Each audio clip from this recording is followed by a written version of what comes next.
Hello again, it's me, Pastor Megan from Good Shepherd in Bartlett, and I have another really cool Bible story to share with you today. It is all about God's grace. We'll talk about that in a second. So first, we will learn a little about grace. We will hear the story and look at some really cool pictures. Then we're going to do some activities that help us to remember the story, okay?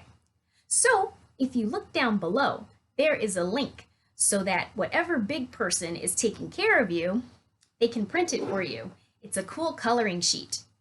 But if you don't have a printer where you are, that's okay. If you have any piece of paper, that will work. You'll also need your crayons, your markers, your coloring pencils, whatever you like to color. Okay, first, this story is all about grace. Grace. Do you know that word? Have you heard that word? Is your name Grace? Do you know somebody named Grace? Have you heard it maybe in a song like, Amazing Grace, how sweet the sound? No? Maybe? Well, grace is a gift that God gives all of us. And what's really cool about this gift is we keep getting it over and over and over and over and over again. It's like God gives us this box with a gift in it, and we just keep wrapping and unwrapping and unwrapping and unwrapping and unwrapping and unwrapping and unwrapping. It never runs out. It's always there, and it's for us no matter what. So this really awesome, cool gift that we get that never runs out, that we never even finish unwrapping, called grace, what it is would be God's love pouring out over us all the time, God's forgiveness pouring out over us all the time, God welcoming us all the time, even when we don't deserve it. So God welcomes us, God forgives us, God loves us, and God cares for us always. That is God's grace. And God does this even when we act like it doesn't matter.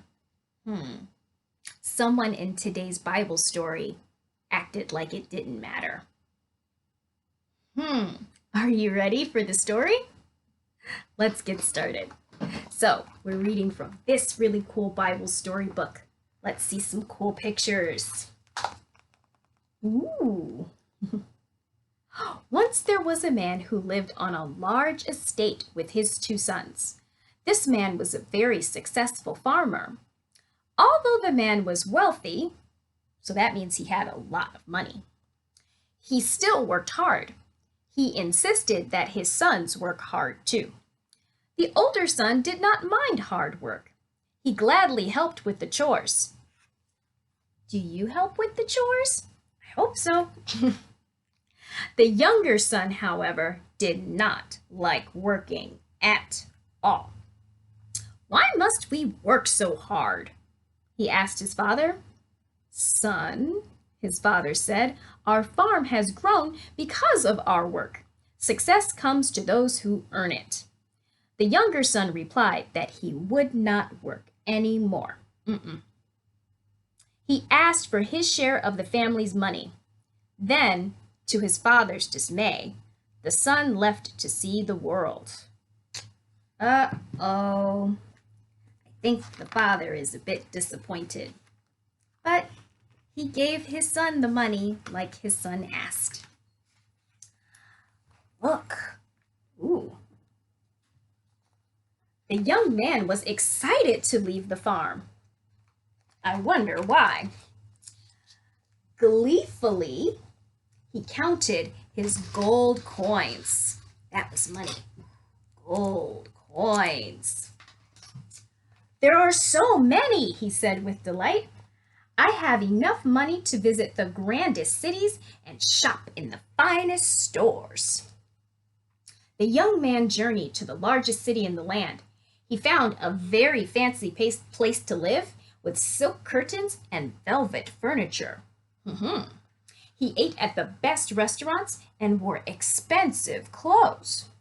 If he saw something he wanted, he bought it without even a second thought.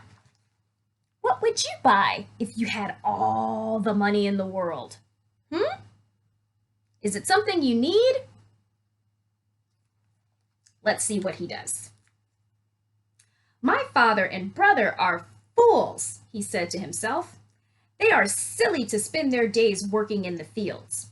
They should be enjoying their money like me. The young man never considered getting a job. After all, he still had plenty of what? Gold coins in his bag. Even though his father had tried to teach him the value of hard work, the young man refused to learn the lesson. What do you think is going to happen? Another really cool picture. Look at that. One day, while the young man was shopping, a piece of fabric caught his eye. The young man opened his bag to pay the shopkeeper, but his bag was empty.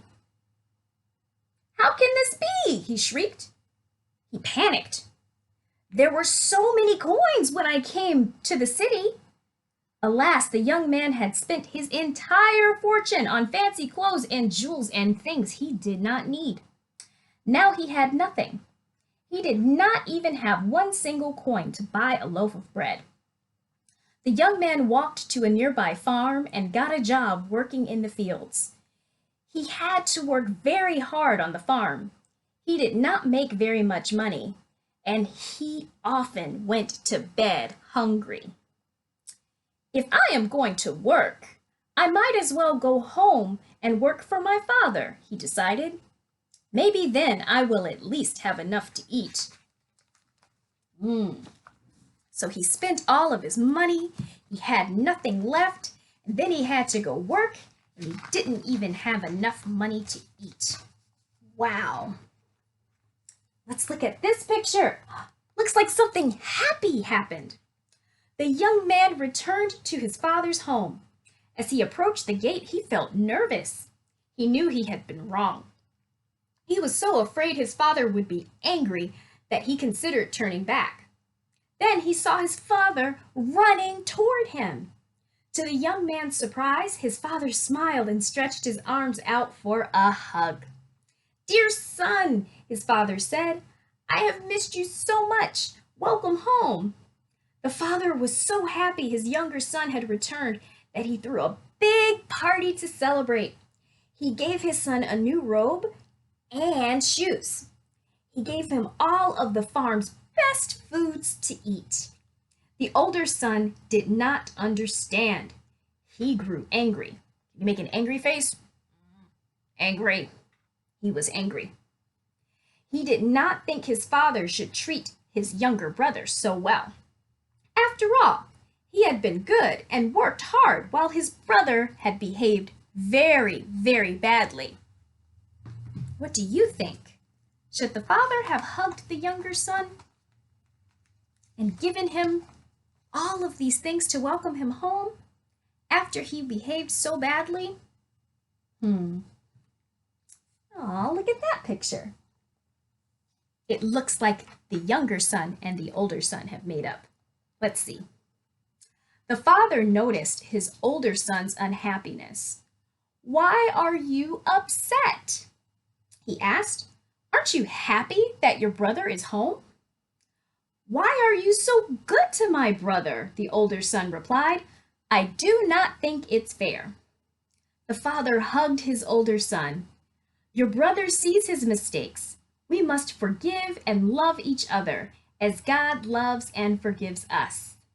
The young man considered his father's wise words. Then he turned to embrace his younger brother. "Welcome home," he said. Give yourself a big hug and say, "Welcome home. Welcome home." So let's remember the story. What happened? There were two brothers, one older and one younger, right? The older brother worked very hard and he did not complain. The younger brother, on the other hand, or the younger son, did not want to work. He did not like it. And so what did he ask his father for? His share of the money.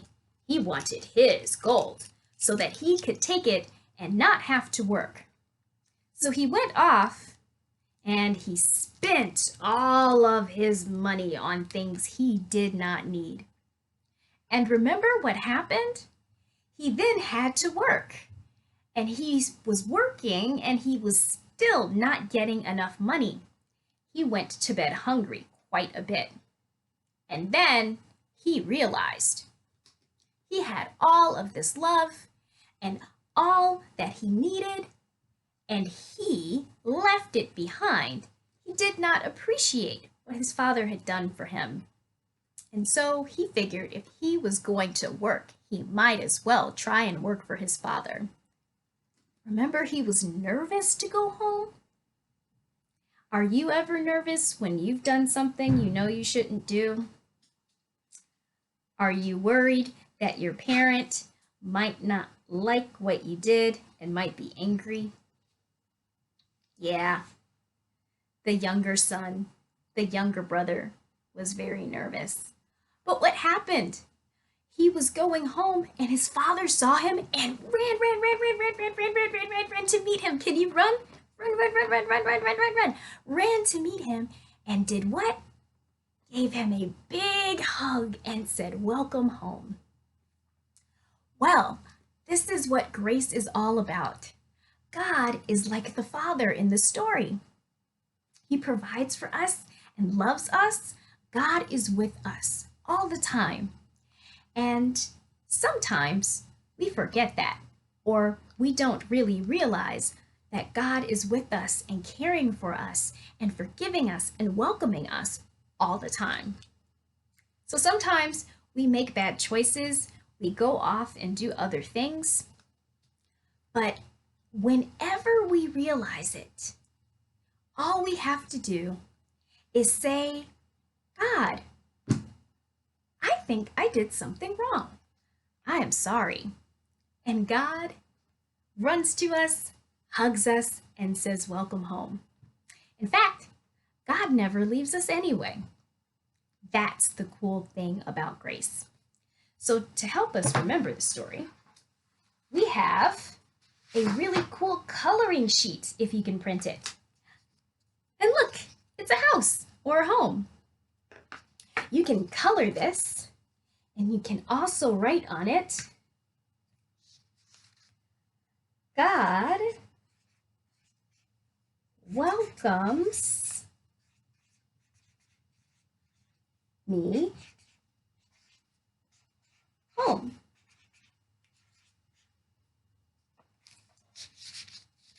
And at the bottom, we can say, "Grace, Grace. Yes, God forgives." So I'm going to write forgives on here. God loves. I'm going to write loves. God cares for us. So I'm writing cares for. Yes, God is with us all the time and loves us and welcomes us even when we don't deserve it. So color that in. If you don't have the paper to print, you can just use regular paper. Make your own house or home. Maybe you're in an apartment. Make your apartment and write, "God welcomes me home." Grace. Yes, God forgives and loves and cares for you. God welcomes you. God loves you, no matter what you do.